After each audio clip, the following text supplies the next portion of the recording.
How to log in Snapchat account without password. Open Snapchat application. Make sure you're in the login interface. If you want to log into your Snapchat account without the password, you can simply continue with Google or sign in with passkey. Tap on the option Continue with Google in order to continue with Google account. Tap on the Google account with which you would like to log in to your account. Once you do that, you'll be logged into your Snapchat account through the Google account without using your password. You can also tap on the option Sign in with passkey if you have saved the passkey. Once you do that, what you can do is simply use the passkey from your device. Tap on the passkey and you'll be logged into your account without the password.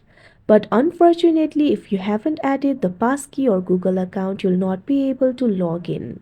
For that, you'll have to enter the credentials and log in like you usually do. Like this, you can log in Snapchat account without password. That's it for this video. Thank you for watching.